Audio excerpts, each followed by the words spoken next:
સમાચાર નવસારીમાંથી મતદાનના દિવસે થયેલા લાફાકાંડમાં કાર્યવાહી નગરપાલિકાના તત્કાલીન ચીફ ઓફિસર વિરુદ્ધ ગુનો દાખલ થયો। તત્કાલીન ચીફ ઓફિસર સુરેશ શેઠે કોંગી ઉમેદવારને માર્યા હતા લાફાકાંડમાં સુરેશ શેઠ અને અન્ય એક આરોપી વિરુદ્ધ ગુનો દાખલ થયો। જાતિ વિષયક ટિપ્પણી કરી હોવાના દાવા સાથે ગુનો નોંધાયો છે। એટ્રોસિટી સહિત કલમો હેઠળ ગુનો દાખલ થયો। મનપા ચૂંટણીમાં વોર્ડ નંબર 13ના ઉમેદવાર માધવી શેઠના સસરા છે સુરેશ શેઠ।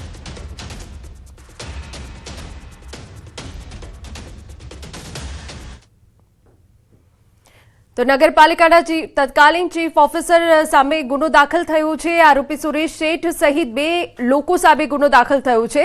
एट्रोसिटी सहित जे कलमो छे ते हेठळ गुनो दाखल करवामां आव्यो छे। अमारा संवाददाता भाविन વધુ વિગતે વાત કરવા જોડાયા છે।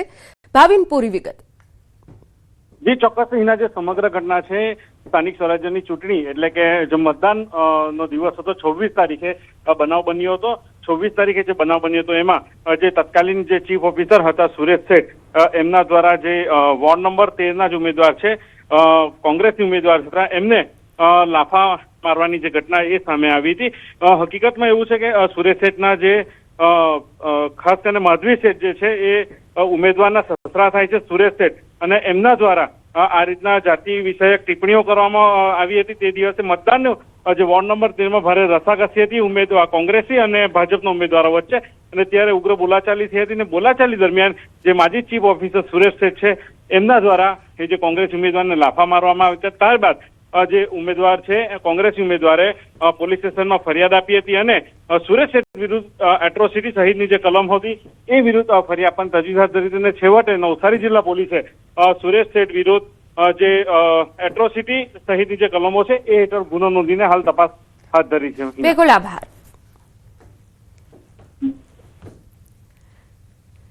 રાજકોટમાં કડવા પાટીદાર સમાજના ચૂંટાયેલા કોર્પોરેટરે ઉમિયાધામ સિદ્ધસરના પ્રમુખ મૌલેશ ઉકાણી સાથે મહત્વપૂર્ણ મુલાકાત કરી।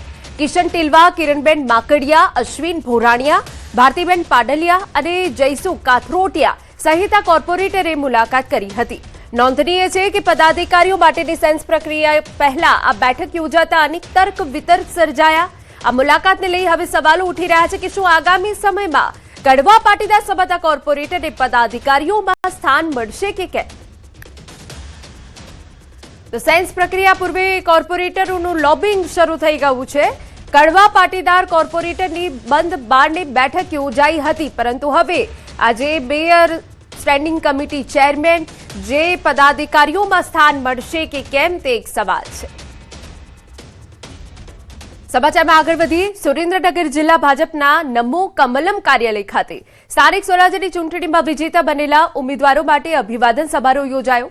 જિલ્લા પંચાયત, તાલુકા પંચાયત, નગરપાલિકા અને મહાનગરપાલિકાની કુલ 328 બેઠકો પર ભાજપે ઐતિહાસિક વિજય નોંધાવ્યો છે।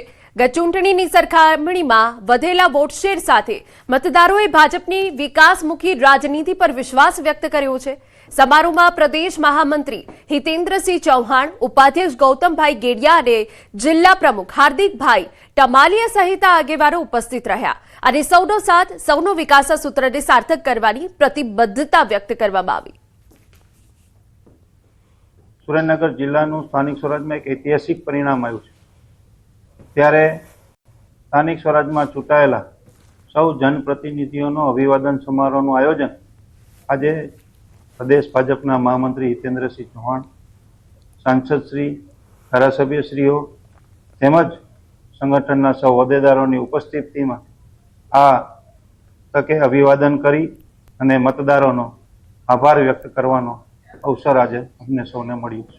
આજે જે કાર્યકર્તાઓ જે ભારતીય જનતા પાર્ટીના મેન્ડેટ ઉપર લડાતા જીત્યા આજે અભિવાદન સમારોહ છે, તો આજે દરેક કાર્યકર્તાઓને જે કામ કરતા કરતા આજે લડીને જીતી અને એમને મળવાનું થયું ખૂબ આનંદની વાત છે। અને સુરેન્દ્રનગર જિલ્લામાં થકી આખા ગુજરાતમાં ભારતીય જનતા પાર્ટીનો ભગવો લહેરાયો છે। ઇતિહાસમાં પહેલી વખત વોટશેર પણ